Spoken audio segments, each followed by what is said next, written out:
ଖୋର୍ଦ୍ଧା ନିକଟସ୍ଥ ଅଣ୍ଡାବାଜପୁର ଗ୍ରାମରେ ଅନୁଷ୍ଠିତ ହୋଇଯାଇଛି ରଜ ମହୋତ୍ସବ 2024।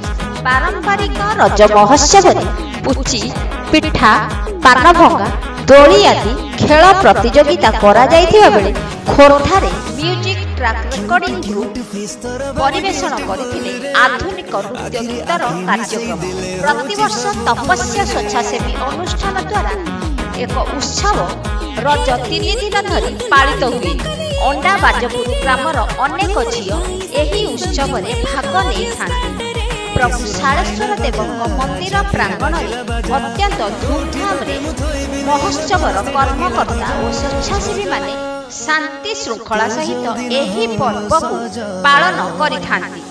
ଚଳିତ ବର୍ଷ 14, 15 ଓ 16 ତାରିଖ ପର୍ଯ୍ୟନ୍ତ ଶାଳେଶ୍ୱର ମନ୍ଦିର ପ୍ରାଙ୍ଗଣ ଉତ୍ସବ ମୁଖର ହେବା ସହିତ ଚଳଚଞ୍ଚଳ ହୋଇ ରହିଛି। ଖୋର୍ଦ୍ଧା ୟାହୁ ପରିବାର ତରଫରୁ ସୁନାମଧନ୍ୟ ସଙ୍ଗୀତ ଗାୟକ ଅଟଳ ଆଚାର୍ଯ୍ୟ, ପବିତ୍ର କୁମାର ନାୟକ, ଶିବାନୀ ନାୟକ ଓ ସତ୍ୟଜିତ ସାହୁଙ୍କ ସୁଲଳିତ ଆଧୁନିକ ଗୀତରେ ଅଣ୍ଡାବାଜପୁର ଗ୍ରାମବାସୀ ଝୁମି ଉଠିଥିଲେ। ଅଣ୍ଡାରୁ ଆନ୍ଦୋଳନ ଓଡ଼ିଶା ବ୍ୟୁରୋ ରିପୋର୍ଟ।